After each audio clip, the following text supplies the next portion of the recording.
love investing, and you need to be investing to achieve the wealth goals in your own life. To build wealth, you need to be investing. However, there are some caveats there because you might not be in a place where you should start investing yet. Today, I'm going to share 5 different things that you need to take care of first so you're not put in a position later to sell your investments at a loss, to panic and sell everything and end up in a worse place than you were before you started investing. So let's look at some of the things you need to do before you start investing so you don't end up in a worse place financially. These signs are things that mean you're not ready to invest, but if you take care of them first, then you can start investing. I have several links down below where you can open accounts, get bonuses, and start building your wealth through investing. But first, you need to take care of these things.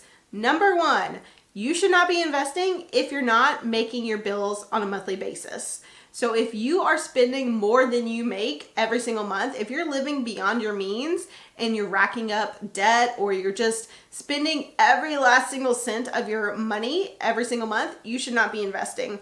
First, you need to create a budget, look at where you're spending, and reduce that. You need to have some wiggle room within the amount you're spending every single month before you start investing. So you need to cut back on certain things so that you have a little bit of a gap and use that gap to invest and build your wealth. Next sign that you're not ready to invest is if you have high interest credit card debt.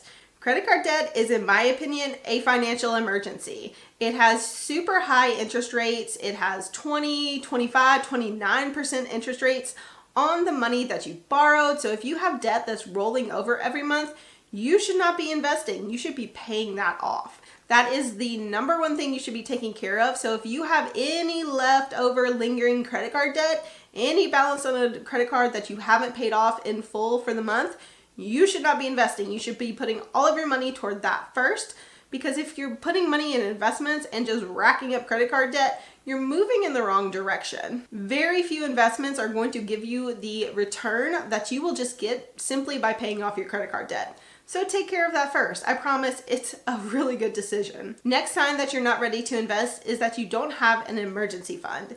If you do not have money 3 to 6 months of expenses piled up somewhere, you are not ready to invest. If you don't have a level of security in the sense of an emergency fund of cash you can use if you lose your job, if something happens to you physically and you can't work, if you don't have money to pay the bills that are going to still keep coming in every single month, you do not need to be investing. You need to take care of that first. You need to pile up money in a high yield savings account. You can watch my video on high yield savings accounts and where to put that money, but you just need to be saving that first. An emergency fund is one of the building blocks of financial freedom and success. It's probably one of the ones that people want to skip the most because it's not as fun. It's kind of boring. You're just putting money aside to hopefully not use it. But it's essential because you don't want to lose your job and then realize, oh no, there's no money to pay my mortgage this month. I have to sell my investments at a loss because it's down that month. You don't want to be in that position, I promise you. So definitely save up an emergency fund first and then work on investing your money. The next 2 are really based on the psychology of investing and the fact that your investments will not always go up. Stocks do not always go up. I promise you. I've gone through several rounds of stocks going down and my account losing thousands of dollars in value per month for multiple months. It's not fun. So these 2 things are very important and you need to mentally take care of them before you start investing. The first is that you are not ready to invest if you cannot lose the money that you're putting in. Basically, this money needs to be money that you don't need next month or in a year or in even 5 years. You are better off taking a long-term investment approach. If you can't afford to lose money in the stock market, you should not be putting money into the stock market. If you can't afford to have some drops in what you're investing, you should not be playing around with investments yet.